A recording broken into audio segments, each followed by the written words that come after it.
आज के टाइम पर यूट्यूब पे how to grow on YouTube एक ऐसा टॉपिक बन चुका है जहां हर रोज नए क्रिएटर वीडियो अपलोड करते हैं। इस टॉपिक पर लाखों चैनल्स हैं और काफी बड़े क्रिएटर भी काम कर रहे हैं, लेकिन इन सब के बीच कुछ ऐसे चैनल भी है जो सिर्फ कुछ ही वीडियो अपलोड करके हजारों और लाखों सब्सक्राइबर गेन कर चुके हैं। सो क्वेश्चन ये है, आखिर ऐसा क्या है जो उनके पास है और बाकी क्रिएटर मिस कर रहे हैं? क्या यह सिर्फ लक है या फिर कोई ऐसी स्ट्रेटेजी जो हर कोई नोटिस ही नहीं करता? इसी सवाल का जवाब ढूंढने के लिए मैंने कई सक्सेसफुल यूट्यूब चैनल को डिटेल में एनालाइज किया। मैंने उनकी video, thumbnails, upload pattern, audience behaviour और कंटेंट स्टाइल को कंपेयर किया। उस एनालिसिस के बाद मुझे कुछ कॉमन स्ट्रेटेजी मिला जो लगभग हर फास्ट ग्रोइंग चैनल फॉलो करता है। और सबसे इंटरेस्टिंग बात, इनमें से एक स्ट्रेटेजी ऐसी भी है जिसके बिना बाकी सारी स्ट्रेटेजी ऑलमोस्ट यूजलेस हो जाती है। तो चलिए शुरू करते हैं। नंबर 1, सही नीश चूज करना। सबसे पहला रीजन जिससे कोई भी चैनल फास्ट ग्रो करता है वो है उसका नीश। यूट्यूब पर हर टॉपिक का पोटेंशियल अलग होता है। कुछ टॉपिक में ऑडियंस बहुत ही लिमिटेड होती है, जबकि कुछ टॉपिक में हर दिन लाखों लोग सर्च करते हैं। How to grow on YouTube उनके हाई डिमांड टॉपिक में से एक है। इसी वजह से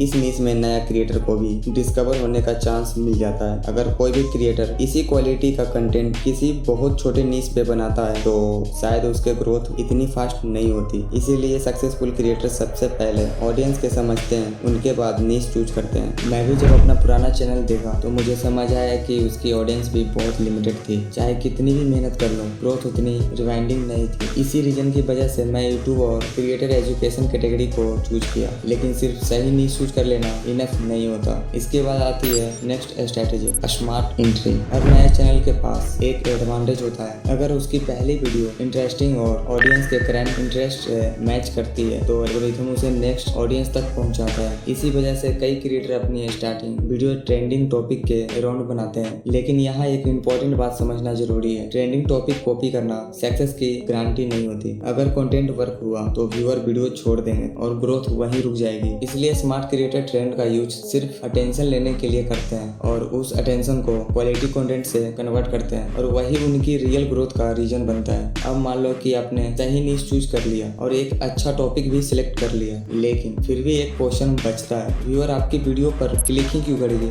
बहुत सारे बिगिनर्स थंबनेल बनाते वक्त एक कॉमन मिस्टेक करते हैं। वो सोचते हैं कि जितनी ज्यादा इन्फॉर्मेशन थंबनेल में होगी उतना अच्छा रिजल्ट मिलेगा, लेकिन रियलिटी बिल्कुल अपोजिट है। जब व्यूअर यूट्यूब पर स्क्रॉल करते हैं उसके पास सिर्फ 1 या 2 सेकंड होते हैं डिसाइड करने के लिए कि उससे किस वीडियो पर क्लिक करना है। अगर थंबनेल देखते ही उसको समझ नहीं आया कि वीडियो किस बारे में, तो वो बिना सोचे नेक्स्ट वीडियो पर चले जाएंगे। इसलिए सक्सेसफुल क्रिएटर अपने थंबनेल्स को बिल्कुल सिंपल रखते हैं। उनमें सिर्फ वही एलिमेंट्स होता है जो मैं मैसेज को सपोर्ट करते हैं। एक्स्ट्रा आइकन, बेकार टेक्स्ट और रैंडम इमेजेस को वो अवॉइड करते हैं। जितना क्लीन थंबनेल होगा उतने जल्दी व्यूअर को समझ आएगा और जितने जल्दी समझ आएगा उतने ही जल्दी क्लिक करने की चांसेस बढ़ेगी। थंबनेल में कलर्स का भी बहुत ज्यादा रोल होता है। अगर सारे कलर एक जैसा हो तो थंबनेल में मिक्स हो जाएगी, लेकिन अगर आप हाई कंट्रास्ट कलर यूज करते हैं तो थंबनेल इंस्टेंटली अलग दिखाई देता है। इसी वजह से बड़े क्रिएटर लिमिटेड और मैचिंग कलर प्लेट यूज करते हैं ताकि थंबनेल प्रोफेशनल भी लगे और हाई कैचिंग भी। थंबनेल देखते ही व्यूअर को 1 सेकंड में समझ आ जाना चाहिए कि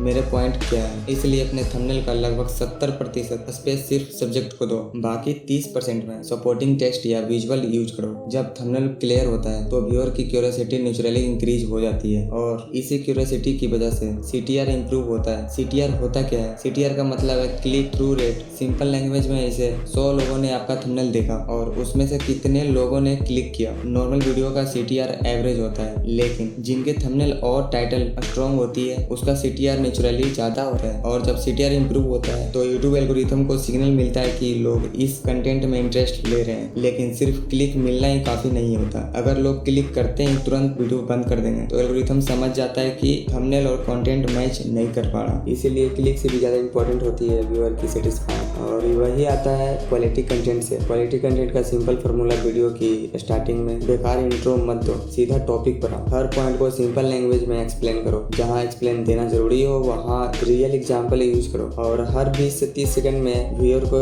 एक नई इन्फॉर्मेशन या क्यूरियोसिटी दो। इससे ऑडियंस बोर नहीं होती और वीडियो एंड तक देखने के चांसेस बढ़ जाते हैं। इसी वजह से सक्सेसफुल क्रिएटर सिर्फ व्यूज के लिए कंटेंट नहीं बनाते, वो पहले वैल्यू क्रिएट करते हैं और जब ऑडियंस को वैल्यू मिलती है तो व्यूअर व्यूज, सब्सक्राइबर्स और वॉच टाइम ऑटोमेटिक इंप्रूव होने लगती है। यही डिफरेंट होता है एक एवरेज क्रिएटर और एक फास्ट ग्रोइंग क्रिएटर के बीच। अगर इन सब पॉइंट को एक लाइन में समझेंगे तो यूट्यूब पर ग्रो करने का कोई सीक्रेट है कि या मैजिक ट्रिक नहीं है। ये सिर्फ सही स्ट्रेटेजी और एक्जीक्यूशन का गेम है। सबसे पहले एक ऐसी नीच चूज करें जिसमें ऑडियंस पहले से ही मौजूद हो। उसके बाद ऐसा थंबनेल और टाइटल बनाओ जो 1 सेकंड में अट्रैक्शन ग्रैब कर सके। वीडियो का अंदर हर मिनट व्यूअर को वैल्यू दो ताकि वो एंड तक देखना चाहे। अपनी वॉइस और डिलीवरी को नेचुरली और एनर्जेटिक रखो। एडिटिंग का यूज सिर्फ वीडियो को सुंदर बनाने के लिए नहीं बल्कि इन्फॉर्मेशन को और इजी बनाने के लिए करो। और सबसे इंपॉर्टेंट बात, ऑडियंस रिटेंशन और व्यूअर सेटिस्फाइंग पर फोकस करो। बहुत लोग यूट्यूब को सिर्फ व्यूज और पैसे के नजरिए से देखते हैं, लेकिन सक्सेसफुल क्रिएटर सबसे पहले ऑडियंस के प्रॉब्लम सोल्व करते हैं। व्यूज, सब्सक्राइबर और एनर्जी उसके बाद ऑटोमेटिक आते हैं। अगर आप हर वीडियो में सिर्फ एक ही गोल रखो कि व्यूअर को मैक्सिमम वैल्यू देनी है तो धीरे धीरे यूट्यूब एल्गोरिथम भी आपके कंटेंट को समझने लगेगा। और जब ऑडियंस और एल्गोरिथम दोनों आपके सीधे में आ जाते हैं तब ग्रोथ नेचुरली फास्ट होने लगती है। एक इंपॉर्टेंट बात, दूसरे क्रिएटर को कॉपी करने की जगह उनके फ्रेमवर्क को समझो कि उनका थंबनेल क्यों काम करता है, उनके हुक्स क्यों इफेक्टेबल होती है, उनकी एडिटिंग व्यूअर को एंगेज कैसे करती है और उनकी स्टोरी टेलिंग ऑडियंस को एंड तक क्यों रोक कर रखती है। जब आप प्रिंसिपल्स को समझ जाओगे तब आप अपनी यूनिक स्टाइल में भी स्ट्रॉन्ग कंटेंट बना पाओगे। याद रखो, यूट्यूब एक स्प्रिंट नहीं, एक मैराथन है। 1 या 2 वीडियो डिसाइड नहीं करती कि आप सक्सेसफुल होंगे या नहीं। हर अपलोड के साथ आप इम्प्रूव होते हैं और यही इम्प्रूवमेंट फ्यूचर में बाधा रिजल्ट बना देती है। हर वीडियो को पिछले वीडियो से बेहतर बनाने की कोशिश करो। अगर आप ये माइंडसेट लेकर लगातार काम करते रहे तो आज नहीं तो कल ग्रोथ जरूर मिलेगा। और जब ग्रोथ मिलेगी तो वो सिर्फ एक व्यूअर वीडियो की वजह से नहीं बल्कि उन छोटी छोटी इंप्रूवमेंट्स की वजह से होगी जो आप हर अपलोड में करते हैं। सो गाइस, अगर आप भी इन स्ट्रेटेजी को ऑनेस्टली इंप्लीमेंट करते हो तो आप अपने यूट्यूब जर्नी को एक स्ट्रॉन्ग डिसीजन दे सकते हो और एक चैलेंज लेकर जाओ। अपनी नेक्स्ट वीडियो अपलोड करने से पहले इस स्क्रिप्ट के हर पॉइंट को एक बार जरूर चेक करना। हो सकता है कि वही एक छोटा चेंज आपकी नेक्स्ट वीडियो का रिजल्ट कंप्लीटली बदल दे। ऑल द बेस्ट और क्रिएट करते रहो।